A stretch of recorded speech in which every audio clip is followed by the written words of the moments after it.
জিলহজের প্রথম দশক সবাই ইবাদত বন্দিগি করছি আমরা। সূরা তাওবার ৩৬ নম্বর আয়াতে আল্লাহ তাআলা বলেন,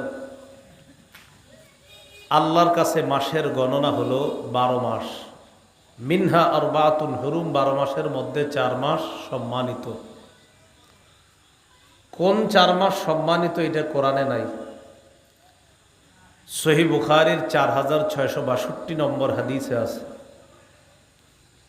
আস-সানাতু ইসনা আশার শাহর, বছর হয় ১২ মাসে। মিনহা আরবাতুন হুরুম, ১২ মাসের মধ্যে ৪ মাস সম্মানিত। সালাসুন মুতাওয়ালিয়াত, এই ৪ মাস সম্মানিত। যেই ৪ মাস, এর মধ্যে ৩টি মাস ধারাবাহিক, আরেকটা হলো ধারাবাহিকের বাহিরে। কোন ৩ মাস ধারাবাহিক? যুল কাদা, যুল হিজ্জা ওয়াল মুহররম। ১ নম্বর জিলকদ, ২ নম্বর জিলহজ, ৩ নম্বর মুহররম। দেখবেন এই ৩টা মাস ধারাবাহিক। আগের মাসটা জিলকদ গেছে, এটা জিলহজ, পরেরটা মুহররম। চতুর্থ সম্মানিত মাসটা হলো রজব। কোন মাস? রজব মাস।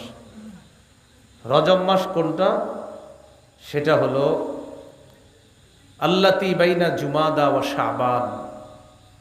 একটা মাস আছে নাম জুমাদাল আখিরা, আর একটা হলো শাবান।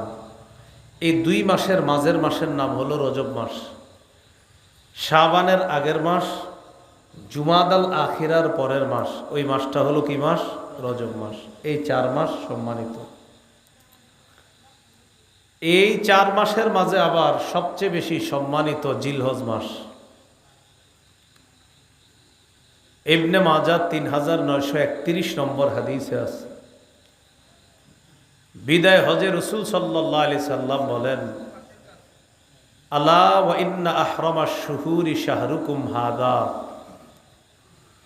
জেনে রাখো মাসের মধ্যে তোমাদের এই মাস সবচাইতে সম্মানিত মাস। তো আল্লাহ বললেন ৪ মাস সম্মানিত। নবীজি ব্যাখ্যা করে বলে দিলেন কোন ৪ মাস সম্মানিত। আবার এই ৪ মাসের মধ্যে সবচেয়ে বেশি সম্মানিত জিলহজ মাস। জিলহজ মাসের মধ্যে আবার প্রথম দশক বেশি সম্মানিত, ফজিলতপূর্ণ। মুসনাদে বাজ্জার নামে হাদিসের একটা কিতাব আছে। এই কিতাবের ১১৮২ নম্বর হাদিসে আছে, আফজলু আইয়ামিদ দুনিয়া আইয়ামুল আশর, আশরি জিলহজ্জা। পৃথিবীর সবচাইতে শ্রেষ্ঠ দিন হলো জিলহজের প্রথম ১০ দিন। এই জিলহজের প্রথম ১০ দিনের মধ্যে আবার সবচেয়ে সম্মানিত দিন হলো ১০ জিলহজ। কি শিখলাম? বছর হয় কয় মাসে? কয় মাস সম্মানিত? ৪ মাসের মাঝে বেশি সম্মানিত কোন মাস?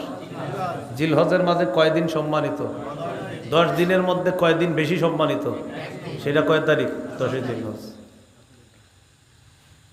এটা ইবনে মাজার ৩৯৩১ নম্বর হাদিসে আছে, আলা ওয়া ইন্না আহরামাল আইয়ামি ইয়াউমুকুম হাযা, জেনে রাখো তোমাদের সবচাইতে সম্মানিত দিন হলো আজকের এই দিন, তথা জিলহজ মাসের ১০ তারিখ।